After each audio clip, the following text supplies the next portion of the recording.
Cette année 2015, le 14 juillet, jour de la fête nationale, tombe un mardi. L'occasion arrivée de faire le pont, les administrations et certaines entreprises ne se privent pas, au grand regret des administrés et vacanciers.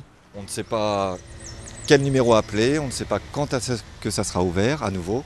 Donc c'est un peu frustrant pour des touristes qui veulent profiter un petit peu de tout ce que peut offrir la Guyane. Je trouve ça plutôt surprenant. En quoi donc ? Disons que pour une ville aussi grande que Cayenne, qui est censée être la ville capitale, j'imaginais qu'il y aurait plus de services, de magasins ouverts. Tout est fermé, il n'y a rien, il n'y a même plus de boutique, il n'y a rien. C'est pas fameux.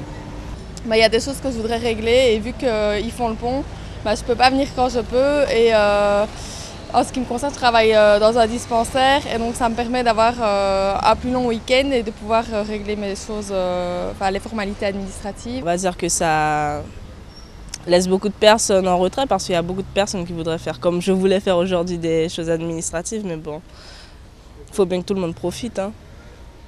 En profiter pour travailler, Georges est chauffeur de taxi. Il a décidé de ne pas faire le pont, mais les affaires marchent mal. Moins d'activité économique, c'est aussi moins de clients pour lui. Lorsqu'on tombe dans les jours fériés comme ça, les instances publiques sont fermées et ça ne marche pas pour nous, pas du tout. Faire un break en prenant un week-end prolongé, des petites vacances pour ceux qui n'en ont pas. Certains en profitent pour se reposer, d'autres pour se balader, se retrouver en famille ou encore partir profiter du soleil. On met travailler directement le mercredi, faire un bon pont et puis laisser tout le monde se reposer au calme. Et puis reprendre la journée mercredi, normalement. J'ai pu profiter de mon ami qui travaille à la mairie et qui fait le pont. Voilà, donc on fait une pierre deux coups, on visite les amis, en même temps on va faire nos démarches. Mais ça me permet de sortir et d'avoir plus de temps libre. On passe un moment avec la famille, en plus ça tombe pour les grandes vacances, donc ça tombe bien. C'est juste un jour, donc ça fait un jour, donc ça va. Les jours fériés, ça permet aussi aux salariés, par exemple, lorsqu'ils sont surchargés. Et lorsqu'ils reviennent, ça leur permet d'être un peu plus motivés, et puis voilà quoi. Pour revivre un week-end aussi généreux, il faudra attendre décembre. Le jour de Noël tombe vendredi. Cette année, les résultats du bac ont été meilleurs que l'an passé. 79,4% de réussite, c'est 5,2 points de plus. Il en va de même pour le brevet des collèges avec 4,2 points de plus que l'an dernier. Les résultats en termes de candidats sont excellents. Il nous reste néanmoins à scolariser davantage d'une classe d'âge. Sur 100 Guyanais, aujourd'hui, nous n'en avons qu'un peu plus de 50 qui vont jusqu'en terminale. Donc notre objectif à nous, c'est d'amener bien plus de 50% de ces jeunes d'une classe d'âge jusqu'au baccalauréat. Pour que les élèves puissent poursuivre leur scolarité jusqu'au bac, encore faut-il qu'ils aient des enseignants en nombre suffisant partout en Guyane, même dans les endroits les plus isolés.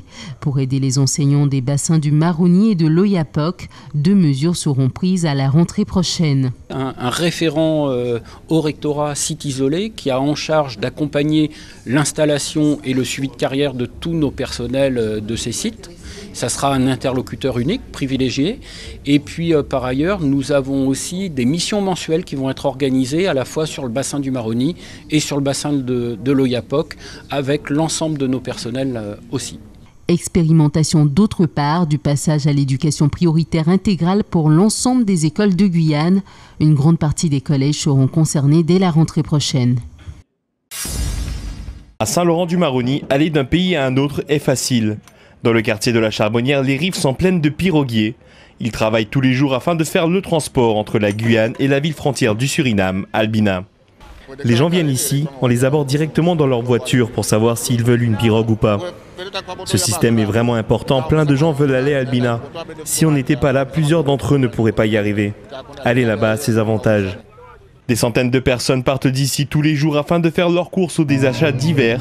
Les navettes par pirogue font partie intégrante du quotidien de la ville. Pour nous, il n'y a pas de frontière. Il y a juste une zone où on peut échanger. C'est un échange, on va dire, économique et relationnel aussi. On voit d'autres personnes, on voit d'autres habitudes. C'est un échange qu'on ne peut pas arrêter. C'est impossible de changer ça. Comme on vient souvent à Albina, donc il faut qu'on ait au moins une pirogue pour pouvoir traverser. Donc je pense que ça aide beaucoup. Oui, c'est un quotidien, donc ça fait plusieurs années déjà que ça existe, donc je ne pense pas que ça va changer. Même si aujourd'hui ces transports fluviaux sont indissociables à la ville de Saint-Laurent-du-Maroni, leur fonctionnement reste très rudimentaire. Ils ont construit un débarcadère pour nous, mais tous les piroguiers leur ont dit qu'il n'était pas adapté. C'était trop petit, il y a trop de pirogues, ils auraient dû en faire un plus grand. Pour l'instant, la mairie ne nous aide pas, je ne sais pas s'ils ont prévu de le faire, mais pour l'instant, il n'y a rien. À l'opposé, sur le fleuve de l'Oyapock, le transport par pirogue est aujourd'hui réglementé. Quand est-ce que cette réalité sera valable pour les piroguiers du fleuve Maroni ? Exit les jeux électroniques, consoles ou écrans de télé. Aujourd'hui, place aux cartes et aux dés. Ce matin, des enfants de 3 à 6 ans étaient réunis pour un stage autour de jeux de société. Une occasion pour les parents de faire découvrir ou redécouvrir à leurs enfants le plaisir de jouer entre amis.